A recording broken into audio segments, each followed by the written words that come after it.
Well, thank you guys again for coming. Appreciate it. Hard-fought game last week. I think going on the road at Lamar, it was a tough game in the first half. Again, I thought we came out in the second half and just, we popped a couple runs and sprung the game open. I thought a lot was, I credited the offensive line, our receivers blocking downfield, total team effort to set a new school record for us for rushing yards. Great night in the second half. Continued to stay after them. I thought, a lot of credit, we played a lot of guys early. I thought when the second half came and it started raining, we committed to running the football and staying with it, that our guys did a great job of executing plays and getting after them and being physical up front and dominating the line of scrimmage against a very good football team against a very good defense. I thought defensively we played really well versus the run, holding them to 69 yards. And the biggest difference was obviously defensively in the second half. We really got to them, created some pressure. Not just when we get 5 sacks on the night, but there's a lot of times we had pressure and didn't get a place to throw the football. And guys did a great job of getting after the quarterback, who was, again, a quarterback who's very accurate when you give him time to throw in the pocket. So it was a good win. I think it was a good win overall for us.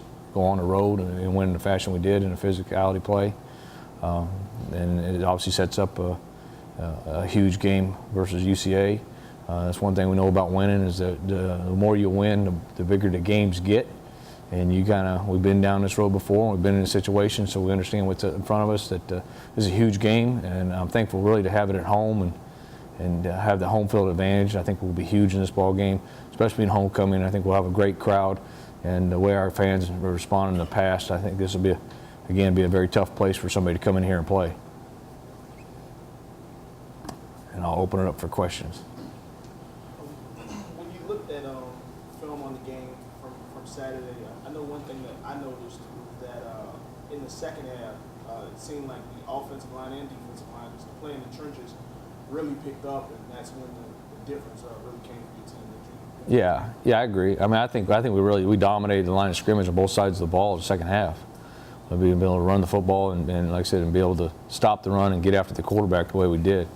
And there's a lot of guys in that picture. There's a lot of guys got playing time that stepped in and played really well. And I think that's when you get guys that are coming off the bench and playing, coming off the bench and having big time games and players game. Herbert Harris, who has been splitting time with Drew Masita, comes in and has 10 tackles for the night. That's huge. That really helps your defense when those guys are playing at a really high caliber. When you bring up Josue Miranda on offensive line comes in and has been splitting time with Joe Graves and comes in and grades the highest. He graded the highest of all offensive linemen. Played really physical, played great football. I think it just set the tone up front. I think we really challenged ourselves on the offensive line to how hard could we play. And again, I think we played really hard the first half, and I think it really warmed down and continued it through the second half.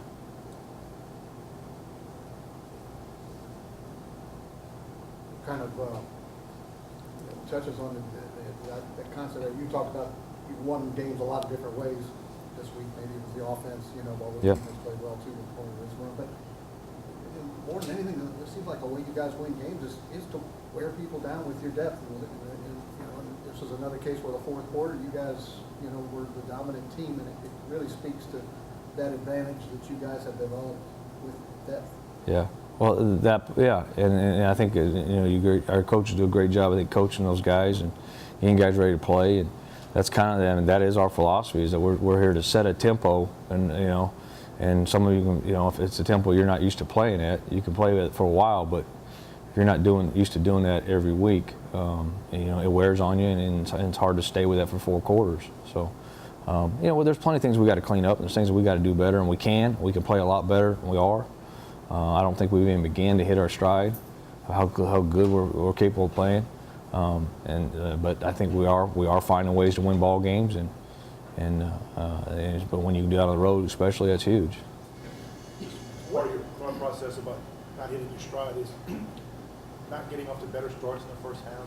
But when you do that, when you marry them together, how much better you're going to be. But you seem to really kick it up. Northwestern, 2-lane lead now, just become really good second half teams. Yeah. We got to be able to start the games fast and do that, and it's really the mental mistakes you see early, and which is credit to, again, our players taking coaching during the game. And we've seen it, so times that sometimes we're seeing people come out and do. We're not sure how they're going to play us on defense, you know. They do, you know, and we see on a weekly basis. Usually, we see somebody doing something different to slow us down or something. And so we got to make those adjustments, you know. And you got to get off the field and get a couple times to talk to your guys, offensively, defensively, and be able to say, hey, here's what's happening. This is what we need to do. And I think our guys are taking coaching as we're going through the game. We're getting better at it. But the biggest things we can't do is do things that are self-inflicted wounds, I think, early. Those are the things I'm really worried about more than just the self-inflicted wounds like dropping a ball, fumble, turnovers, uncontested routes, those type of things that we got to be able to eliminate early. I mean, that's not a basis of scheme. That's just a part of execution. So it's not being not ready to play. In terms of I don't think it's ready to play. No, it's not that. I mean, I think our guys are showing great energy. They're doing the same thing. I mean, I don't think it's any. It's not. I'm not going in there and giving them a Vince Lombardi speech at halftime or anything like that. It's, you know, they're ready to go. And most of the time, it's calming them down and tell you, look, this is what's happening. Here's the situation. And this is what you got to do. And our guys have taken coaching very well, and I think they're able to adjust on the fly. What did Friday? I mean, the Saturday, I should say about the Friday routine. Obviously, you know, after halftime, you know, they came out with a burst. But then Lamar narrowed it to 7, but you know they kicked it up again and made sure that the game is out of reach. Yeah, I mean, you know, that's just part of it. You got to keep playing, and the more you play, you know, if you're executing, then you're going to get your plays and you're going to have success. And I think the biggest part I'd say is they didn't panic. We didn't panic at the half. Felt we had control. You know, the score didn't indicate as bad as we felt we had control. We just got to, you know, again, you got to get down there. You got to put points on the board, you know, and you don't want to settle for field goals all the time. There, because you know it probably easily could have been at least a 2-touchdown lead at the halftime, and it wasn't. And you know, so I think our guys just did a great job of just playing. And they're a good team. Don't get me wrong. I think Lamar's a very good football team, and they're much improved, I thought, from last year. They're doing a very good job, and they're going to beat some people, and they're going to surprise some people. If anybody takes that as an indication of Lamar's capable of playing, I think they're going to get shocked. Looking at the Central Arkansas new coaching staff and seeing any new kind of wrinkles that they're doing on both sides of the ball. Well, yeah, I mean, they changed schemes on both sides of the ball. So, I mean, both schemes are totally different from what they've been doing, obviously. So, I mean, it's nothing that we haven't seen before. We know what it is, you know. What exactly will they hang their hat on Saturday? I'm not sure. I mean, we have ideas of what they're going to do. But I know this, I mean, they want to run the football. That's their identity, and so they're going to try to find ways to run that football. And, you know, we got to be great up front. And they're a physical offensive line. You say very physical offensive line. They're coming off the ball very hard. They're very well coached. They got some couple great playmakers at the wide receiver position.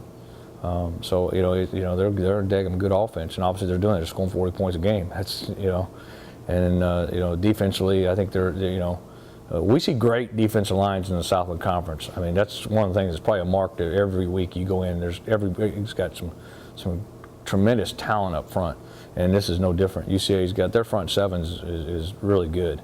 The defensive line is big, physical, active. The linebackers can run. They're really good players, I think, you know.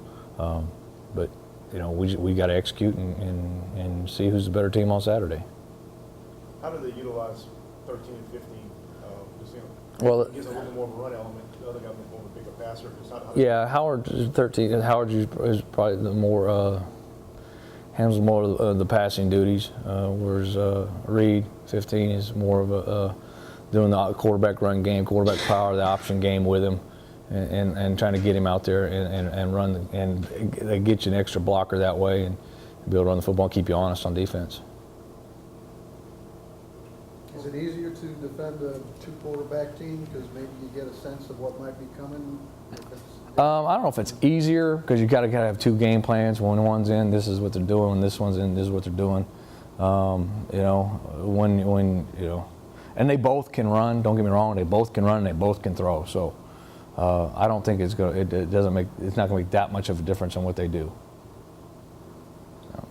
How much, you know, playing against a team that does average the most points in the South, and I heard you speak about it in your opening statement. How happy are you kind of have the home crowd behind you to face an offense like that and have that crowd noise to possibly help your defense out? Well, it's going to be huge. I mean, I think anytime we can play here, again, that's what we kind of preached it for 2 years. We were trying to create that environment, a home field advantage, just be a tough place for people to come and play, and it is, and it's been that way.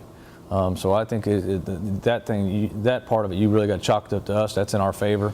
The noise factor, the excitement, the emotions our kids will play with on Saturday is obviously different here at home than it is when we're on the road. And in that part, it's obviously got to give us a huge advantage, I think, in that part of it. The other part is, yeah, they're a high-scoring offense. They're really, really good. We're pretty daggum good on defense, and there's a reason why we're leading the show. We're leading the conference in total defense, and there's a reason for it. And I think our guys are going to look forward to the challenge and see what they can do. Coach Shealy said this morning that they're a little different than what you've seen in their approach to things. What are you seeing there? I mean, what is he talking about? Is that sort of a straight ahead sort of running game, or what is he?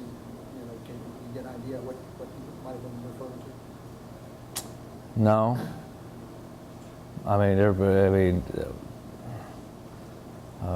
Maybe their commitment to running the football is what he could be talking about, because they're running power and zone and speed sweep, and we call it the power read pass and all that stuff. And the passing game is very similar to what was last year, and I don't think there's a whole lot of changes to that. So I don't know. I don't know what would become a different part of it. I'm thinking, probably the power running type thing that they really come straight at you. Yeah. And I'll let you can elaborate on Yeah. the series that you saw. That could, yeah.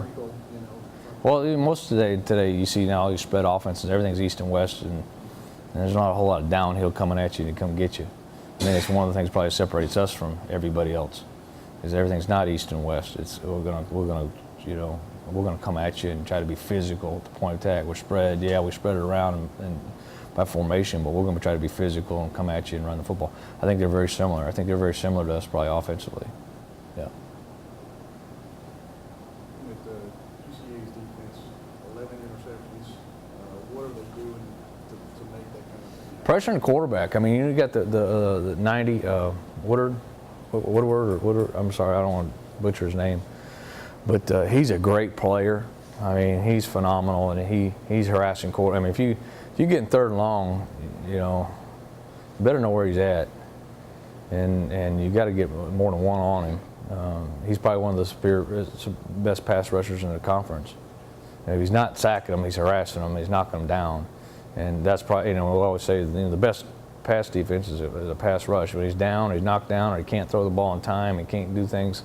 That's the best way to do it, and he's forcing a lot of guys, I think, and it's not just him. They're good up front, and I think the best thing that's helping them is their pass rush is forcing, quarterbacks to throw the ball when they don't want to, and try to get rid of the ball, and they're getting the ball under duress, and when you're doing that, you're going to make bad decisions, and the timing may not be right, or you throw a little short or a little long or throw a little off. So that's what the biggest thing to me is they're very good up front, and they come after you. How do you prepare for two talented receivers like a Desmond Lewis and a Desmond Smith, who are around the league leaders in receptions and in yards? Yeah, we were going to try to deflate their balls before the game and see if that helped. No, they're good. I mean, we knew that when we saw them last year. They're very talented. What we got to do is really, we got to be like every week. You got to execute the coverage, and we got to be able to learn to know where they're at and how to give guys certain help and be able to give them help and play them different ways. We're not going to play them the same way all the time. We're going to play them, in, out, one under, one on top. We're going to mix it up, and we're going to press them, and we're going to play off, and we're going to give them various different looks and see what they can handle. And I think, again, it goes back to I think our secondary is pretty good, and they're going to have to, man up and accept the challenge and go after them.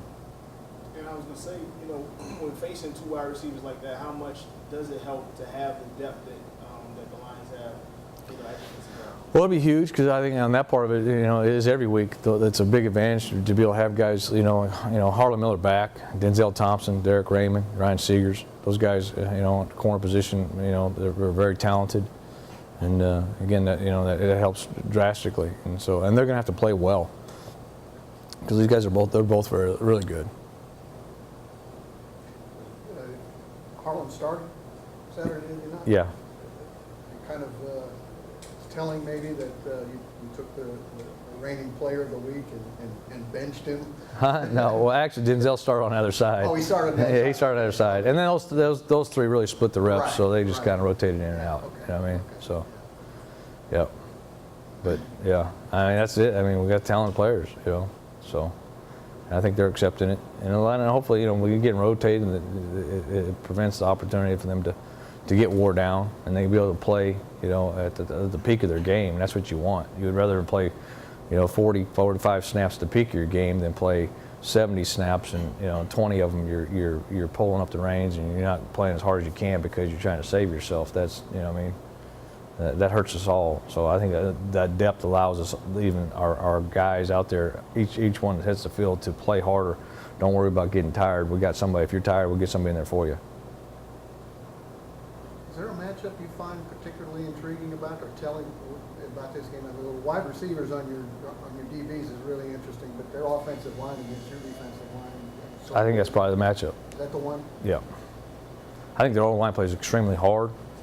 And you can go back several games and you watch Texas Tech, and they're rolling Texas Tech up and moving them, and it's, you know, wow, you know, they play inspired football, and that's what you got to see. I expect them to come in here and play inspired football. To me, you look at this thing on the map, I think they got to be telling their team that this is it. This is the conference championship. You know, if we can get this one, you know, they got well, they are. If whoever gets this one is the lead dog in the race. Everybody else is playing catch up. I was going to make that point. You know, here you are, week 8, and you mentioned every game gets bigger. You've got a big road game next week and an open day. You can really put yourself in a pretty advantageous position, taking care of business Saturday. No doubt. I mean, that's just, you know, if you want to compete for championships, you got to win. So, and there's nothing bigger than the one right in front of us. So this one's huge.